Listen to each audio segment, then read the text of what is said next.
Audio clip number 54 اس clip میں انشاءاللہ عز و جل آپ قرآن پاک کی سورہ بقرہ کی آیت نمبر 161 سے 163 یعنی 161 سے 163 کی تلاوت، ترجمہ اور تفسیر صراط الجنان سنیں گے۔ بسم اللہ الرحمن الرحیم۔ ترجمہ: اللہ کے نام سے شروع جو نہایت مہربان رحمت والا ہے۔ ان الذين كفروا وماتوا وهم كفار اولئك عليهم لعنة الله والملائكة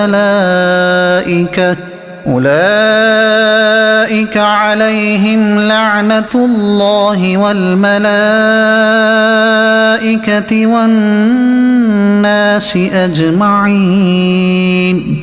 ترجمہ: بے شک وہ لوگ جنہوں نے کفر کیا اور کافر ہی مرے، ان پر اللہ اور فرشتوں اور انسانوں کی سب کی لعنت ہے۔ وَمَاتُوا وَهُمْ كُفَّارٌ، اور جو حالت کفر میں مرے، تفسیر صراط الجنان میں ہے، سب سے بدبخت آدمی کفر پر مرنے والا ہے، اگرچہ اس کی ساری زندگی اعلیٰ درجے کی عبادت و ریاضت اور تبلیغ و خدمت دین میں گزری ہو۔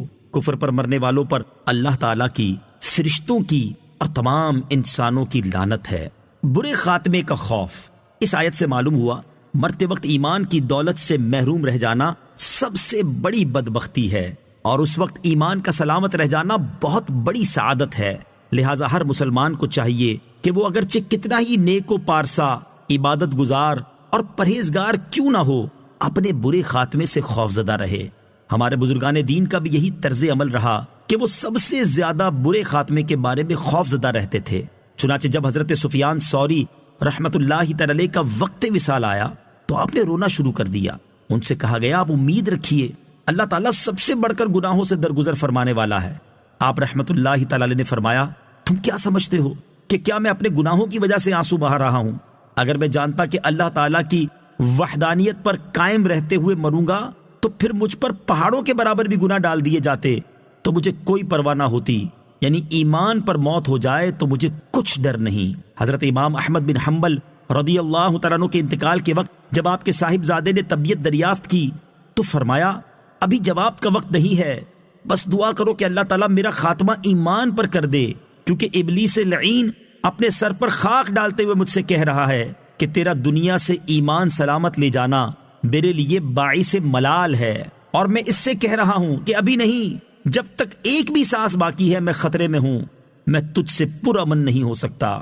حضور غوث اعظم رضی اللہ تعالیٰ عنہ اولیاء کے سردار ہیں، لیکن خوف خدا کا جو عالم تھا اس کا اندازہ آپ کی طرف منسوب اشعار سے لگایا جا سکتا ہے۔ عید کے دن آپ نے فرمایا، جس کا ترجمہ ہے یعنی لوگ کہہ رہے ہیں کہ کل عید ہے، کل عید ہے، اور سب خوش ہیں، لیکن میں تو جس دن اس دنیا سے اپنا ایمان سلامت لے کر گیا، میرے لیے تو وہی عید کا دن ہوگا۔ لعنت کرنے سے متعلق شرعی مسائل۔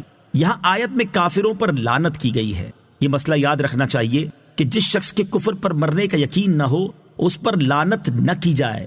نیز فاسق کا نام لے کر لعنت جائز نہیں، جیسے کہا جائے فلاں شخص پر لعنت ہو، البتہ وصف کے ساتھ لعنت کر سکتے ہیں، جیسے احادیث میں جھوٹوں، سود خوروں، چوروں اور شرابیوں وغیرہ پر لعنت کی گئی ہے۔ نیز وصف کے اعتبار سے لعنت قرآن پاک میں بھی کی گئی ہے، جیسے جھوٹوں کے بارے میں فرمایا گیا کہ لعنت اللہ علی الکاذبین، جھوٹوں پر اللہ کی لعنت، والناس اجمعین، اور تمام لوگوں کی لعنت ہے۔ تفسیر صراط الجنان میں ہے، مومن تو کافروں پر لعنت کریں گے ہی، بروز قیامت کافر بھی ایک دوسرے پر لعنت کریں گے۔ خالدین فیہا لا يخفف عنهم العذاب ولا هم ينظرون۔ ترجمہ: وہ ہمیشہ اس میں رہیں گے، ان پر سے عذاب ہلکا نہ کیا جائے گا اور نہ انہیں مہلت دی جائے گی۔ لا يخفف عنهم العذاب، ان پر سے عذاب ہلکا نہ کیا جائے گا۔ تفسیر صراط الجنان میں ہے، کفار کو کبھی عذاب سے چھٹکارا نہ ملے گا اور نہ انہیں نیک اعمال کی یا توبہ کی مہلت دی جائے گی۔ کافر کا عمل اسے کچھ نفع نہیں دیتا۔ البتہ علماء نے فرمایا ہے اور احادیث سے سمجھ آتا ہے کہ جس عمل کا تعلق نبی کریم صلی اللہ تعالیٰ علیہ وسلم کی ذات گرامی سے ہو اس سے کافر کو بھی فائدہ ہوتا ہے، جیسا کہ بخاری اور مسلم میں ہے کہ ابو طالب کے عذاب میں حضور اقدس صلی اللہ تعالیٰ علیہ وسلم کی برکت سے کمی ہوئی، اور یوں ہی نبی کریم علیہ الصلوۃ والسلام کی ولادت کی خوشی میں ابو لہب نے اپنی لونڈی سویبہ کو آزاد کیا، تو جس انگلی کے اشارے سے اس نے آزاد کیا تھا اس سے اسے کچھ سیراب کیا جاتا ہے۔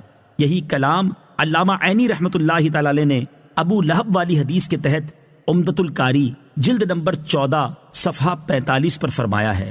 وَإِلَٰهُكُمْ إِلَٰهٌ وَاحِدٌ لَا إِلَٰهَ إِلَّا هُوَ الرَّحْمَٰنُ الرَّحِيمُ۔ ترجمہ، اور تمہارا معبود ایک معبود ہے، اس کے سوا کوئی معبود نہیں، بڑی رحمت والا مہربان ہے۔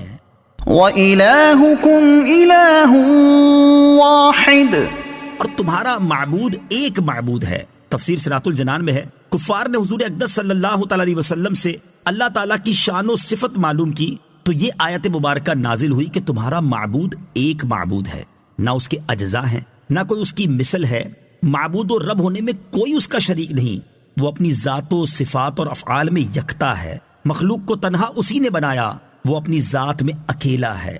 اس میں اعظم والی آیات حضرت اسماء بنت یزید رضی اللہ تعالی عنہا سے روایت ہے، نبی کریم صلی اللہ تعالی علیہ وسلم نے ارشاد فرمایا، اللہ تعالیٰ کا اسم اعظم ان دو آیتوں میں ہے، ایک یہ آیت وَإِلَٰهُكُمْ إِلَٰهٌ وَاحِدٌ لَا إِلَٰهَ إِلَّا هُوَ الرَّحْمَٰنُ الرَّحِيمُ۔ دوسری سورہ آل عمران کی ابتدائی آیت الف لام میم اللہ لا الہ الا هو الحی القیوم